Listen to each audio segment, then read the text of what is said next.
గత భారత వైభవాన్ని కళ్ళకి కట్టడమే కాదు, భవిష్యత్ భారతాన్ని దారి చూపేటువంటి ఓ మహోన్నత ధ్యేయంతో వస్తున్న భారత్ టుడే ఆశయ సాధనలో కొన్ని లక్ష్యాలని నిర్దేశించుకుంది. అదే భారతీయ సంస్కృతి సంప్రదాయాలకి అద్దం పట్టే గోపురం, గోకులం, గురుకులం. గురుకులం ప్రోమో ప్లే చేయవలసిందిగా యుఎస్ నుంచి ఇక్కడికి విచ్చేసినటువంటి శ్రీ ఫణి ఆదురి గారిని వేదిక మీదకి ఆహ్వానిస్తున్నాము.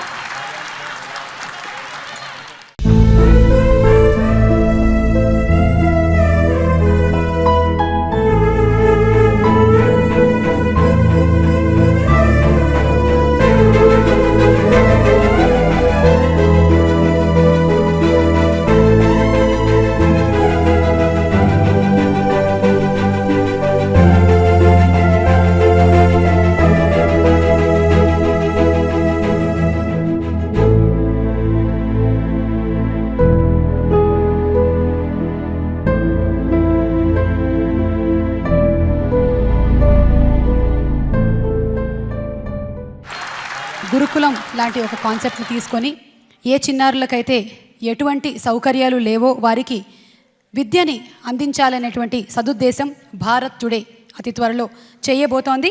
ఇక గోకులం ప్రోమో ఆరంభించడానికి వేదిక మీదకి ఆహ్వానిస్తున్నాము యుఎస్ నుంచి ఇక్కడికి వచ్చేసిన శ్రీమతి మరియు శ్రీ రాధిక అండ్ రత్నాకర్ గారు. వీరు వర్జీనియాలో ఐటీ రంగంలో సీనియర్ అడ్మినిస్ట్రేటివ్ కన్సల్టెంట్స్గా బాధ్యతలు నిర్వహిస్తూ ఉన్నారు. అంతేకాకుండా పూజ్యశ్రీ స్వామి పరిపూర్ణానంద గారు అమెరికాలో చేపట్టినటువంటి అనేక కార్యక్రమాలకి వీరే అక్కడ ఆర్గనైజ్ చేస్తూ ఉంటారు.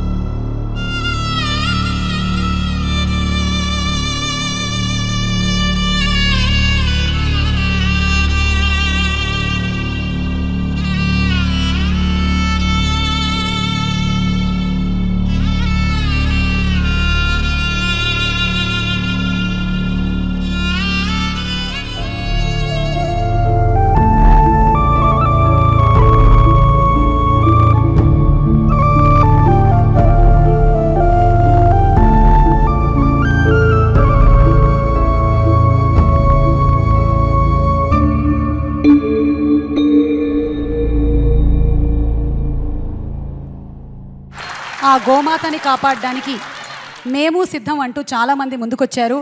భారత్ టుడే ఉద్దేశం కూడా అదే. ఆర్గానిక్ ఫుడ్స్ గురించి మనందరం వింటున్నాము. ఈ మధ్య పెస్టిసైడ్స్ అండ్ కెమికల్స్ యూస్ చేసేటువంటి ఫుడ్స్ నుంచి అందరం షిఫ్ట్ అవ్వాలి అనుకుంటున్నాము. మరి గో వ్యవసాయం అంటే ఆ కామధేనువు గోమాత బాగుంటేనే అటు రైతులు కానీ అలాగే ఆహారాన్ని తీసుకునే మనం కానీ బాగుంటాం. కాబట్టి గో సంరక్షణని కూడా చేపడుతోంది భారత్ టుడే. ఇక గోపురం ప్రోమోని విడుదల చేయడానికి వేదిక మీదకి ఆహ్వానిస్తున్నాము metro India news paper chairperson Shri Lakshmi Rajyam గారు.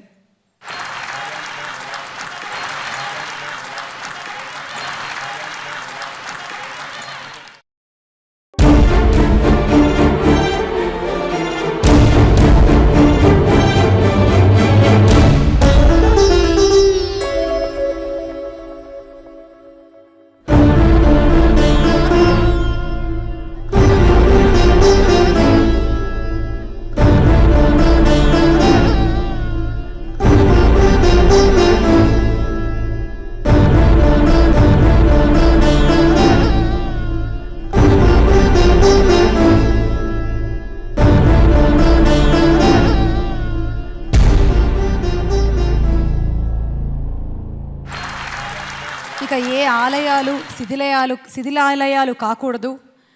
ప్రతి ఆలయంలోనూ దీపం వెలిగిద్దాం, మనందరం చేదోడుగా నిలుద్దాం. మీరు చూసినట్టయితే మేము సిద్ధం మీరు సిద్ధమా అని అడుగుతున్నారు. మరి మీరందరూ సిద్ధమేనా? సిద్ధమైన చాలామంది ఈరోజు ఈ కార్యక్రమానికి విచ్చేయడం జరిగింది. భారత్ టుడే ఛానల్ ద్వారా కూడా ఇంకా చాలామందిలో ఇటువంటి స్పందన కలగాలని మనస్ఫూర్తిగా కోరుతూ భారత్ టుడే ఛానల్ ఆవిష్కరణ కార్యక్రమంలో చివరి ఘట్టానికి వచ్చేసాము. ఎవరి సంకల్ప బలంతో భారత్ టుడే ఛానల్ ఈ ప్రపంచం ముందుకు వస్తోందో, భారత్ కీర్తిని దిగ్దిగాంతాలు వ్యాప్తి చేయడానికి ఒక మహాయజ్ఞం జరుగుతుందో వారే పూజ్యశ్రీ పరిపూర్ణానంద స్వామి వారు. పరిపూర్ణానంద స్వామి వారిని సాదరంగా వేదిక మీదకి ఆహ్వానిస్తూ ఉన్నాము. భారతాంబిక పునర్వైభవ ప్రాప్తి కొరకే అంకితం కోట్ల కొలదిగా భారత్ టుడే ఛానల్ ఆవిష్కరణ కార్యక్రమాన్ని ఎంతో రసవత్రంగా నడిపించిన వ్యాఖ్యాన కలహంస శ్రీమతి సుమని సత్కరించవలసిందిగా స్వామి పరిపూర్ణానంద వారిని కోరుతున్నాను.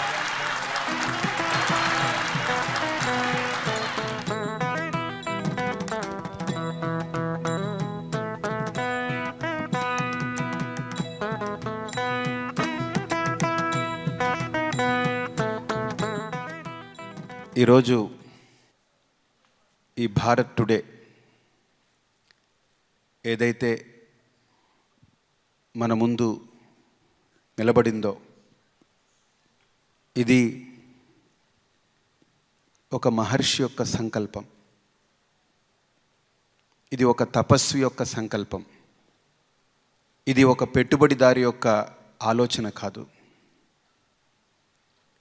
ఇది ఒక వ్యాపారవేత్త యొక్క ఆశయం కాదు, ఇది ఒక రాజకీయ నాయకుడి యొక్క భావము కాదు. ఈ భారత్ టుడే వెనుక ఒక మహర్షి యొక్క తపస్సు, తపన, అందులో నుంచి పుట్టుకొచ్చింది ఈ భారత్ టుడే. ఆ మహర్షి ఎవరో కాదు, నన్ను ఒక మనిషిగా ఈ సమాజంలో నిలబెట్టినటువంటి మా గురువుగారు స్వామి దయానంద సరస్వతి వారు. నాకు ఇప్పుడు 43 సంవత్సరాలు వచ్చింది. నేను ఎప్పుడు అనుకునేవాడిని నేను ఏం సాధించాను అని.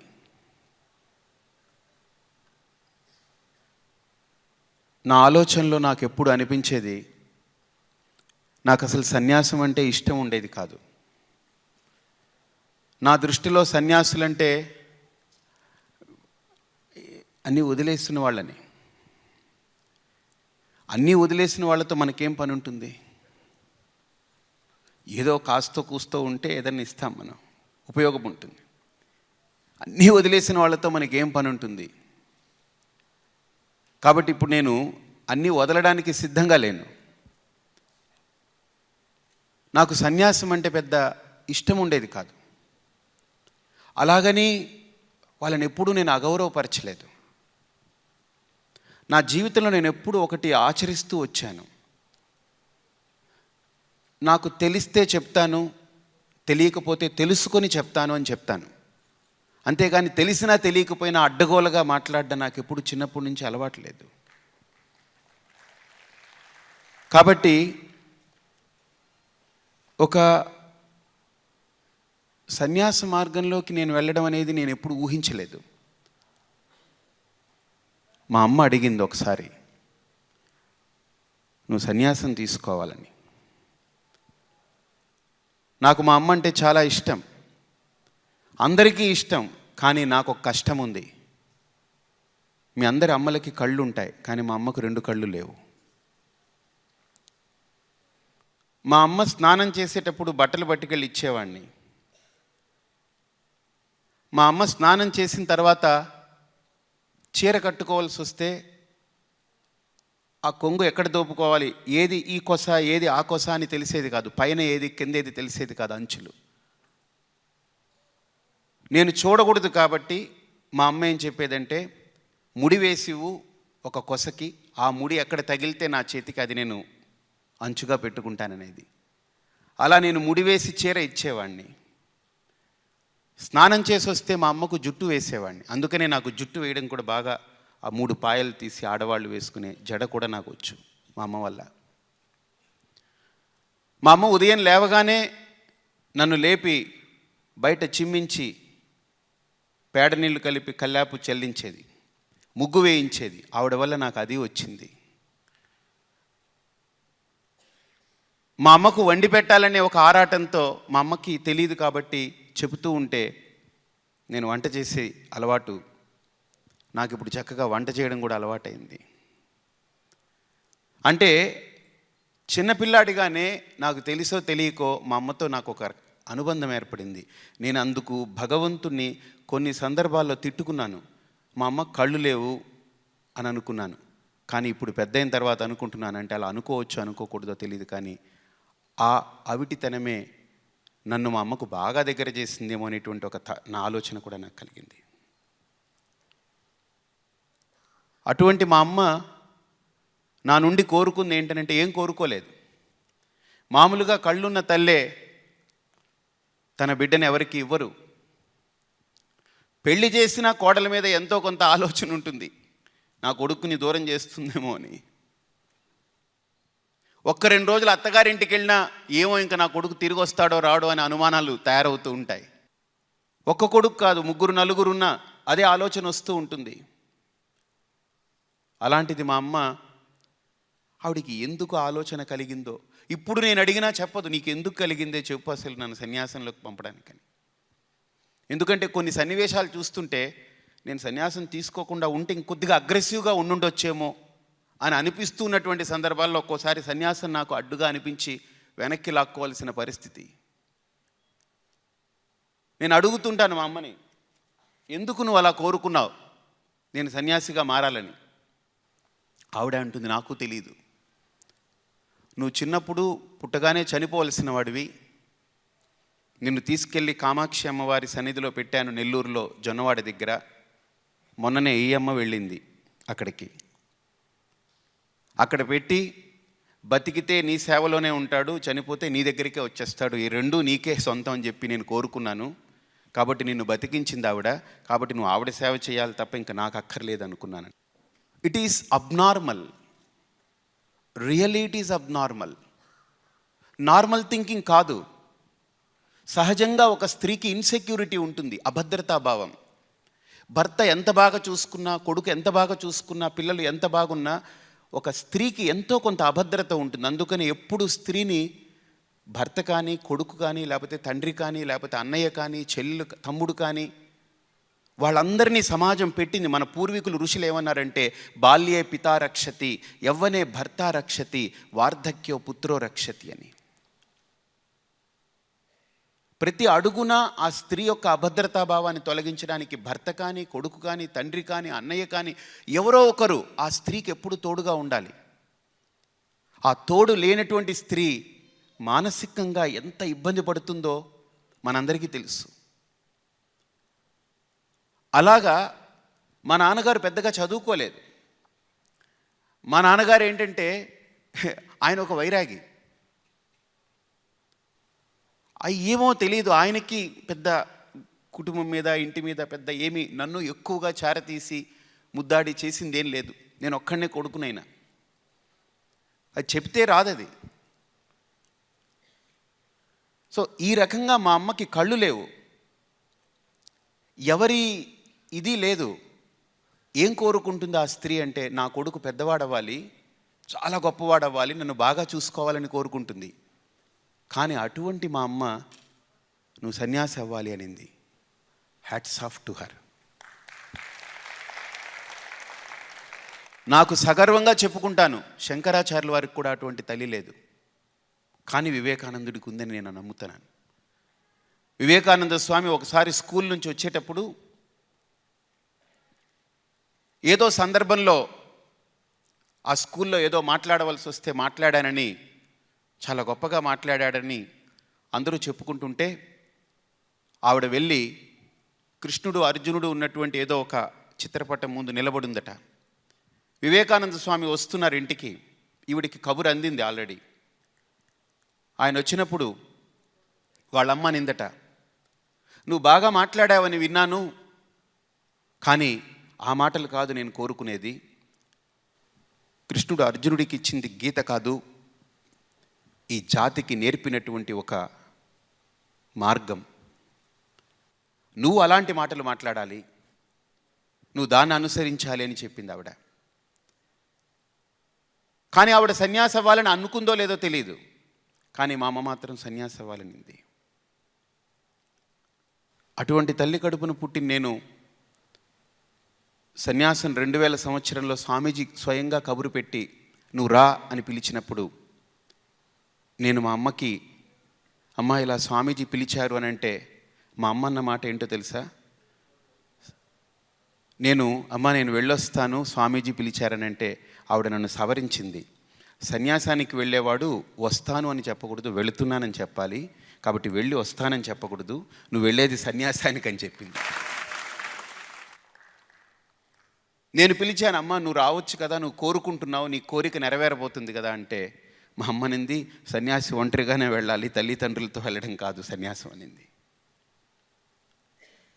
అసలు ఆవిడలో ఏం స్పిరిట్ అలా చేయించిందో నాకు అర్థం కావట్లేదు ఇప్పటికీ, ఆవిడికి తెలియదు. మళ్ళీ నాకు అనిపిస్తూ ఉంటుంది, ఒక కొడుకుగా నేను పుట్టి ఏం సాధించాను జీవితంలో అంటే సన్యాసం తీసుకొని మా అమ్మ కోరిక నెరవేర్చాను, చాలు నా మనసుకు తృప్తి. కానీ ఇంకా నా రెండో జీవితం, ఎవరి వల్లనైతే ఈరోజు సమాజంలో ఒక పరిపూర్ణానంద అనే ఒక ఉనికి అస్తిత్వం ఏర్పడిందో ఆ దేవుడు ఎవరో కాదు, స్వామి దయానంద సరస్వతి.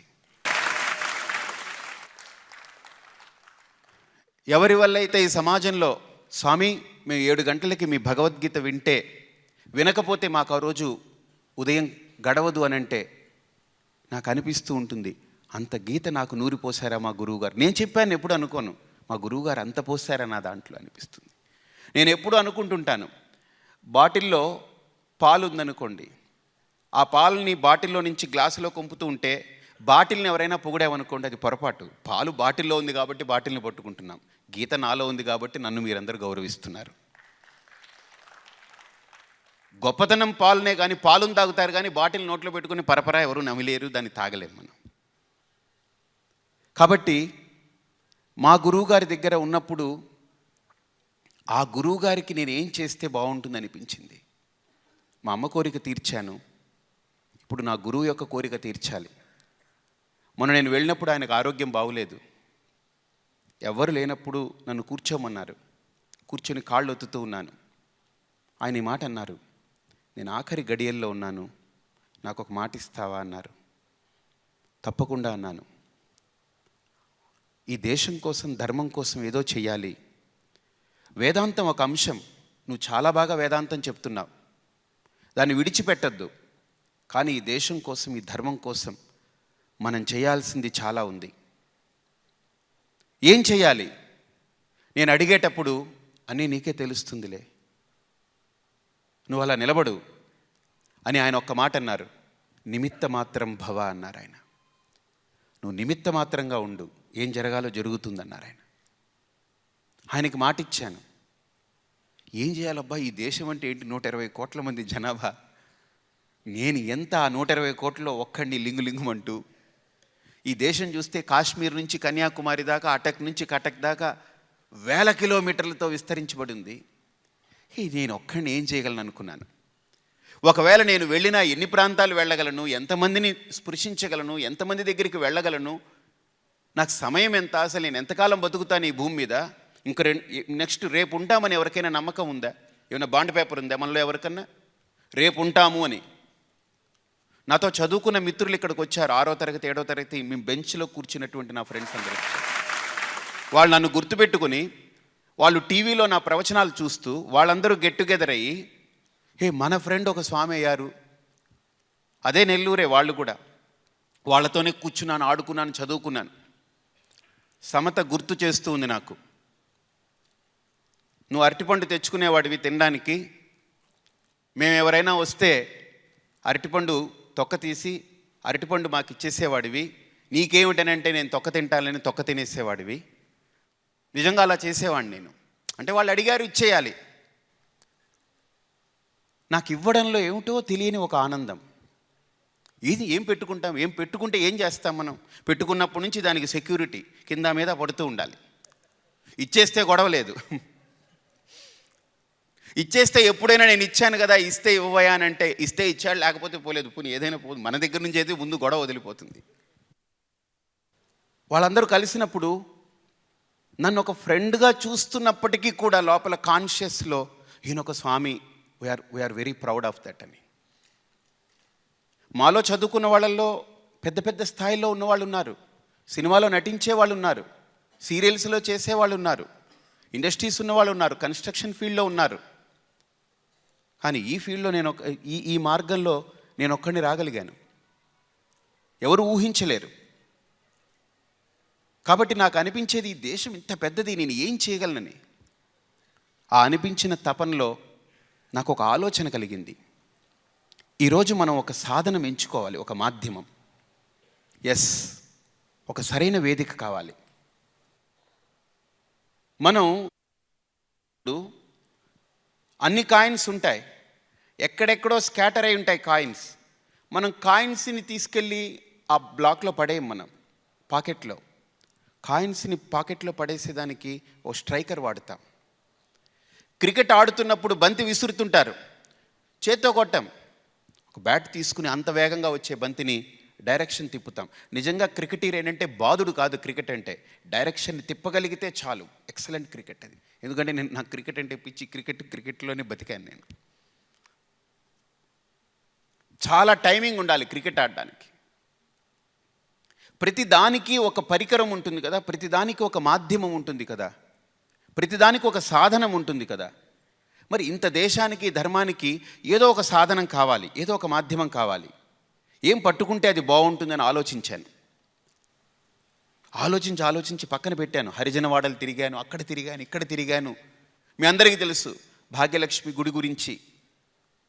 ఒంటి ప్రాణం నేను. కర్ఫ్యూ పెట్టారు, వస్తే అరెస్ట్ చేస్తామన్నారు. నేను చెప్పాను, భారతదేశం ఇది భాగ్యనగరం. భాగ్యలక్ష్మి వల్ల ఈ భాగ్యనగరానికి భాగ్యం ఉంది.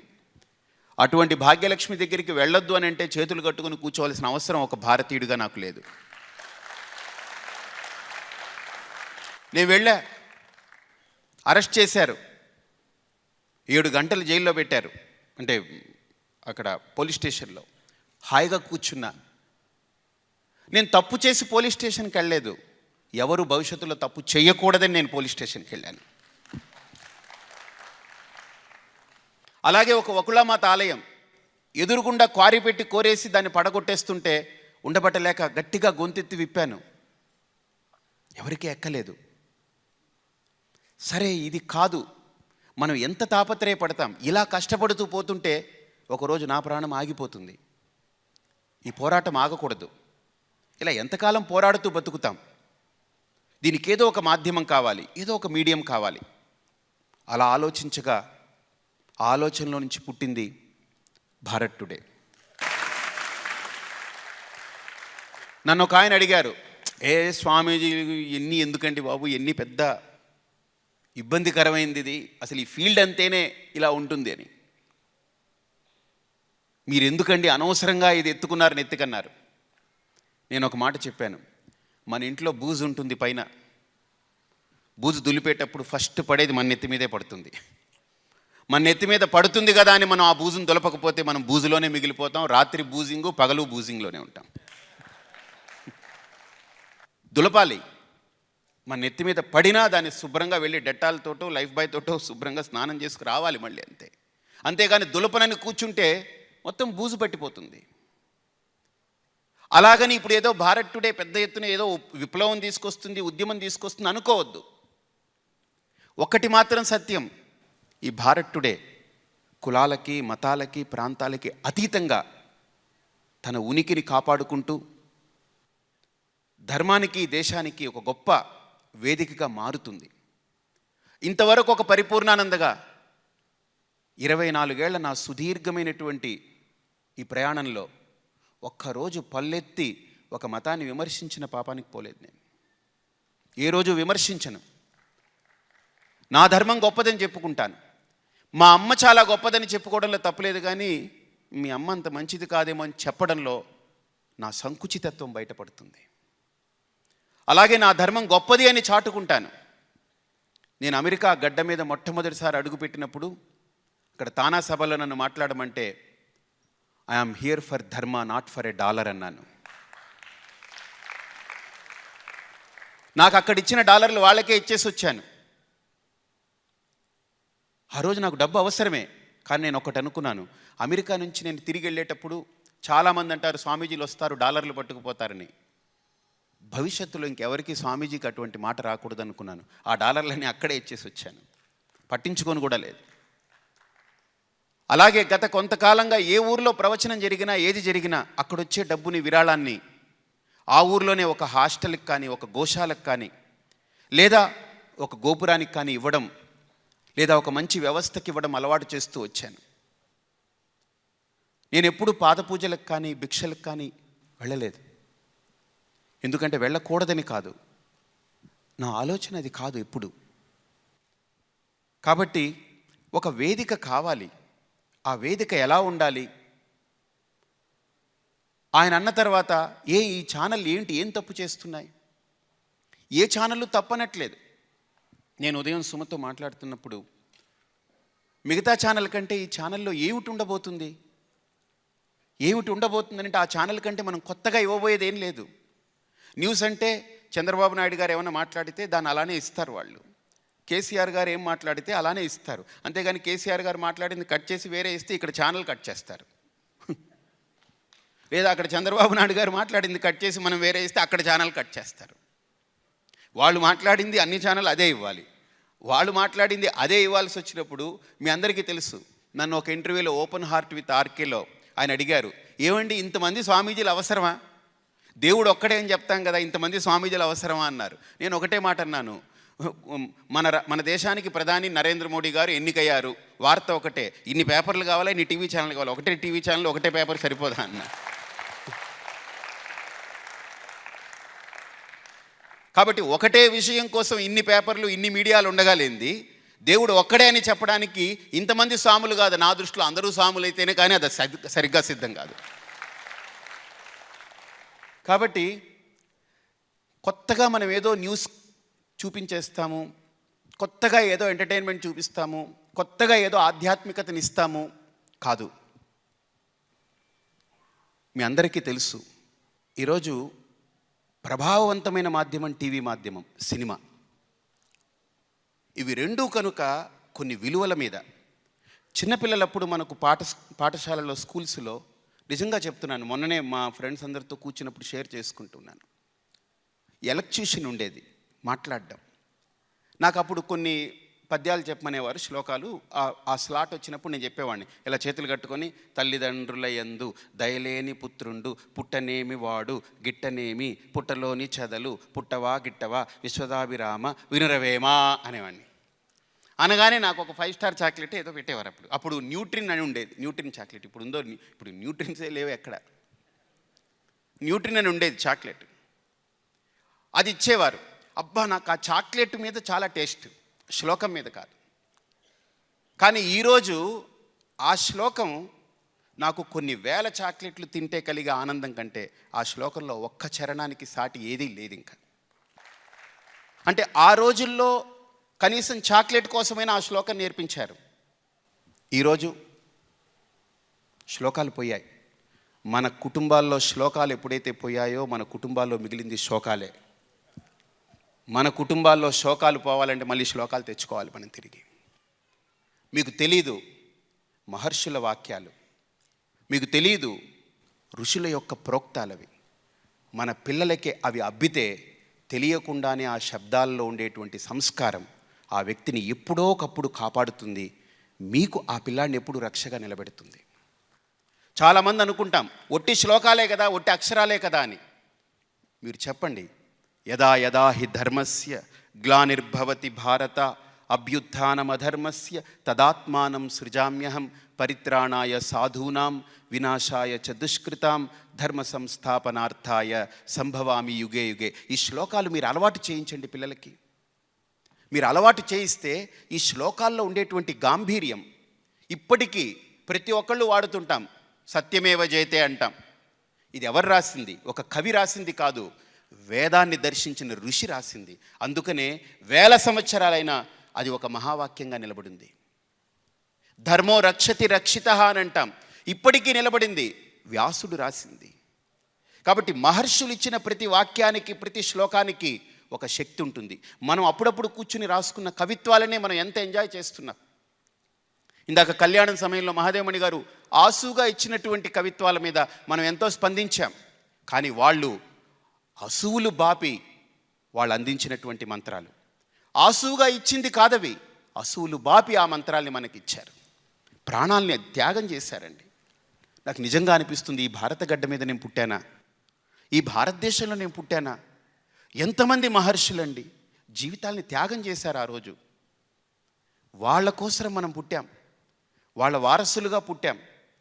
ఈరోజు విశ్వామిత్రుడు ఎవరు అని అడిగితే స్కూల్లో పిల్లాడు చెప్పలేడు. వశిష్ఠుడు ఎవరు అని అంటే ఒక స్కూల్లో పిల్లాడు చెప్పలేడు. వశిష్ఠుడు విశ్వామిత్రుడు లేకపోతే రామాయణమే లేదు, రామాయణం లేకపోతే అసలు ఈ దేశమే లేదు. వ్యాసుడు ఎవరు అని అంటే చెప్పలేరు, ధర్మరాజు ఎవరంటే చెప్పలేరు. బాగా ఆలోచన చేయండి. వాళ్ళని స్మరించకపోతే భారతం లేదు, భారతం లేకపోతే ఈ భారతదేశమే లేదు.